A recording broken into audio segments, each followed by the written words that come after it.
Is Sure. it pronounced Gyllenhaal Yeah. or Gyllenhaal? It's pronounced Gyllenhaal. Gyllenhaal. Yeah. Really? How do you spell Gyllenhaal? I have no idea. G-Y-L... This is the crucial part. Jill... E-N-H-A-A-L. G-Y-L...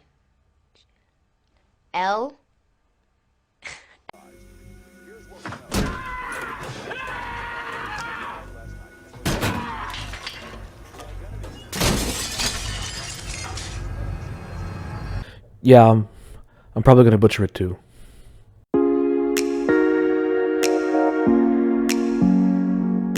Hello there, everyone. Thank you again for clicking on my video. Much appreciated everyone who supports this and watches these videos. Gonna have a little bit more fun today with our best, worst, and most underrated from an actor. And today we'll be doing the all-talented Jake Gyllenhaal? Jake Gyllenhaal. For those that are not familiar with this segment, basically I just go through an actor's repertoire. I pick 3 movies out of his list, and I say what I think is his best, his worst, and his most underrated. In a nutshell, that's pretty much it. I give my 2 cents, and remember guys, just my opinion. By no means whatsoever an actual official list like IMDb or Rotten Tomatoes or, you know, actual authorities on these types of issues. So, without further ado, let's go ahead and jump right into it. I like starting off with what I think is the actor's best. And for Mr. Gyllenhaal, what I think is his best work is actually a movie called End of Watch. This one's a bit of an oldie, I believe it came out in 2012. My screen is going to flash white here because I'm going to switch over to some information. It is 2012. So, yeah. And I thought this was a really fantastic movie from the way it was shot, the acting that's in it, the story that plays out. And you think it's not going anywhere because it's shot like documentary style. But when you progress through the movie, you begin to realize that, okay, there's certain things that happened earlier on or previously that's going to tie back in later on, and it's going to turn into a case or so on, so to speak. Long story short, Jake Gyllenhaal plays a LAPD police officer on the beat, working the streets. Not in that way. Doing? You tripping, boy? You're going out if I tell you you're going out, bitch. And his partner is Michael Pena, who is a fantastic actor, also hilarious guy. Amazing comedic timing, but can also rip your heart out when he's ready to give you a serious scene.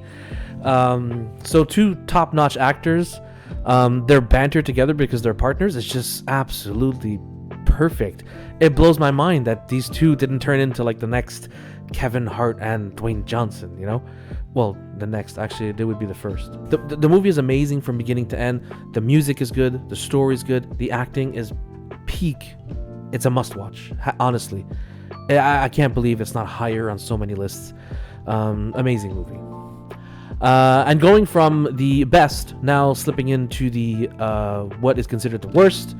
Now remember, the worst doesn't mean that it's the most horrible thing you can watch ever. It just means this is my opinion, what I think is the actor's not so great performance. But in the case, it might actually be one of the worst movies ever. It's Prince of Persia: Sands of Time. Yeah, his Disney movie. So I mean, at some point everybody wanted to get on the bandwagon of Iron Man. It started out in 2008. I think Prince of Persia came out in 2010.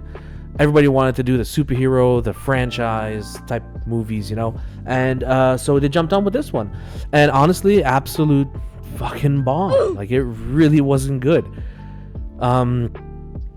He was supposed to play, obviously, the Prince of Persia, and his name slips right past me right now.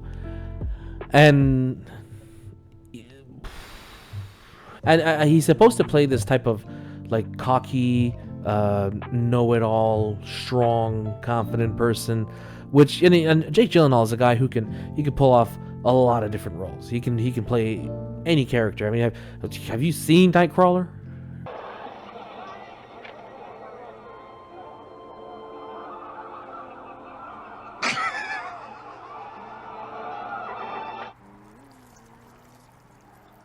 Fuck.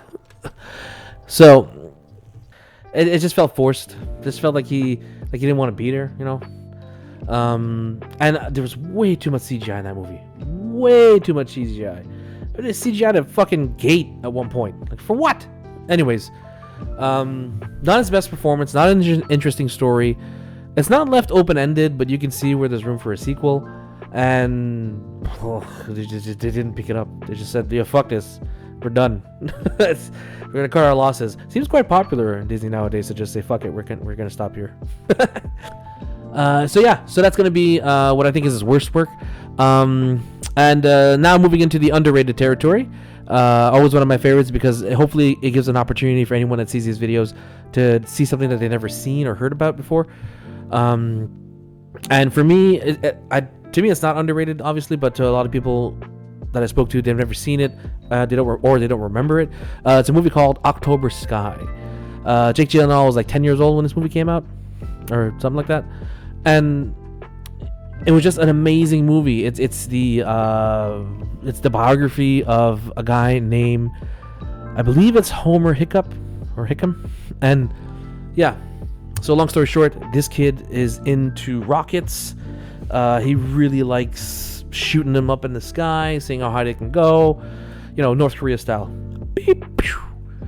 And he really likes it, but he comes from a small coal town, true America, and his father is a coal miner and wants him to focus on the coal mining business and not necessarily launching these rockets up in space. And if I'm not mistaken, I think the movie takes place during like the Russian scare when there was like an arm race to the moon or like something like that. Not an arms race, but a race. Jesus, arm race to the moon. Fuck. So October Sky I thought was fantastic. It's a really heartwarming movie, and it's a fun movie. Honestly, it's one of those movies where it's like a feel good movie from beginning to end. Obviously, there's going to be some trials and tribulations throughout the movie, but the way that Jake Gyllenhaal's character Homer and his friends come together and try to figure out a way to build these rockets and how to fund their projects and that kind of stuff. And they're like these young kids, they're in school, it's just really good. And the movie is based in like the 50s, right? Like I said, during the Cold War era. So the music from that time it's bussin'. But yeah, so that's it. That's what I got. My best, worst, and underrated for Mr. Jake Gyllenhaal. Please, guys, let me know in the comments what you guys think. Let me know what your best, worst, or most underrated is. If you agree, if you disagree, if you like what you saw, please hit the like button. It does help. And if you want to see more, please hit the subscribe button so you can get some notifications. I will catch you guys on the next one, and happy holidays till next one.